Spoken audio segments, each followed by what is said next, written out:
बेकायदेशीर भ्रूण हत्या करणाऱ्या, बेकायदेशीर गर्भपात करणाऱ्या डॉक्टर ज्ञानेश्वर यांच्यावर प्रचलित कायद्यान्वये कारवाई व्हावी. जर कारवाई होत नसेल तर पुढे यापेक्षा तीव्र आंदोलन छेडण्यात येईल. आरोग्य अधिकाऱ्यांनी याच्याकडे लक्ष द्यावे आणि तुरंत कारवाई करावी ही अपेक्षा. जय हिंद.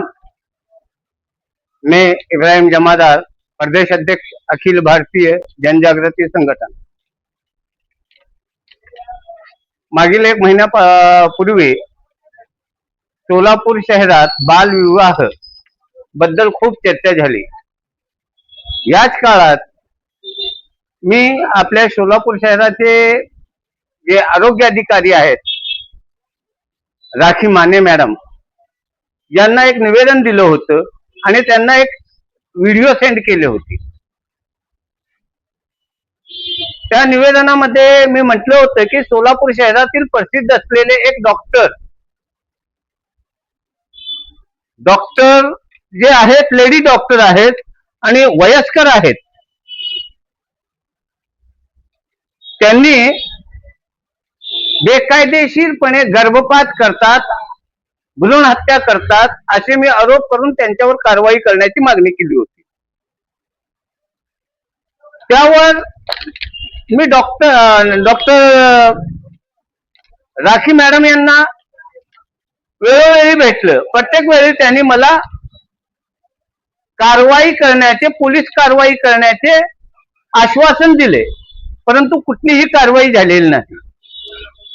या प्रसिद्ध असलेल्या ज्यांच्याकडे प्रसूती करण्याचा कोणताही परवाना नाही, ते स्वतःच्या फलकावर मूळव्याध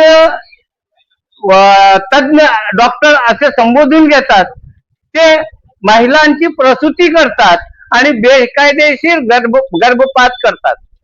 मी दिलेल्या व्हिडिओत त्यांनी एका रुग्ण नातेवाईकांशी वाद घालत होते की जर विवाहित जोडपे आले तर गर्भपात करायला मी 1.5 ते 2 लाख रुपये घेते. तुमच्या जो पेशंट आहे कमी वयाचे आहे, अल्पवयीन आहे, तरी देखील तुमची परिस्थिती बघून मी फक्त 80,000 रुपये घेते. म्हणजे त्यांनी एका अल्पवयीन मुलीच्या गर्भपात केलं आणि त्याच्या नातेवाईकाकडून 80,000 रुपये घेतल्याचे व्हिडिओ मध्ये स्पष्ट असताना देखील शहर आरोग्य अधिकारी राखी माने मॅडम काहीही कारवाई करत नाही. म्हणून आमची संघटना दिनांक 1/6 रोजी सकाळी 10 वाजता महामानव, ज्याने मानवतेचा संदेश जगभर पसरविला, ज्याने डॉक्टर पेशाच्या नाव साता समुद्र पलीकडे नेले, ते डॉक्टर द्वारकानाथ कोटणीस यांच्या स्मारकास अभिवादन करून हलगी नादाने महानगरपालिकेत येऊन महानगरपालिकेच्या मुख्य प्रवेशद्वारासमोर धरणे आंदोलन आणि हलगीनाद आंदोलन करण्यात येईल.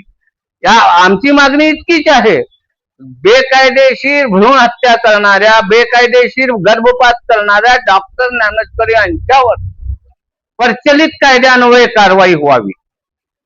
जर कारवाई होत नसेल तर पुढे यापेक्षा तीव्र आंदोलन छेडण्यात येईल. आरोग्य अधिकाऱ्यांनी याच्याकडे लक्ष द्यावे आणि तुरंत कारवाई करावी हीच अपेक्षा करतो. थांबतो. जय हिंद, जय महाराष्ट्र. विषय असा होता की सोलापूर शहरामध्ये काही सामाजिक कार्यकर्त्यांनी एक प्रश्न असा उठवलेला आहे, जे डॉक्टर राखी माने आहे आरोग्य अधिकारी, यांच्याकडे अनेक डॉक्टरांच्या विषयावर तक्रारी दाखल करून देखील डॉक्टर राखी माने ते तक्रारीवर कुठलेही निराकरण करत नाही. या बाबतीत तुमचं काय म्हणणं आहे?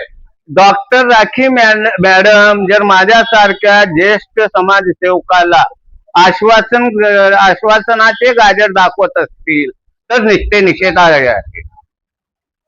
आता आपल्याकडून कळालं, अनेक समाजसेवकांना ते असं झिलवत असेल तर प्रत्येकाने त्यांच्यावर आहे ना कारवाईची मागणी, त्यांच्यावरच कारवाई करावी अशी मागणी आपल्याला करावी लागेल. असल्या आरोग्य अधिकाऱ्यांची आपल्या सोलापूर शहराला गरज नाही असे मी स्पष्ट सांगतो. राज्यातील महत्त्वाच्या आणि आपल्या भागातील ताज्या बातम्या पाहण्यासाठी आजच आमच्या परिवर्तन 24 न्यूज चॅनलला यूट्यूबवर सबस्क्राईब करा आणि बेल आयकॉन प्रेस करा.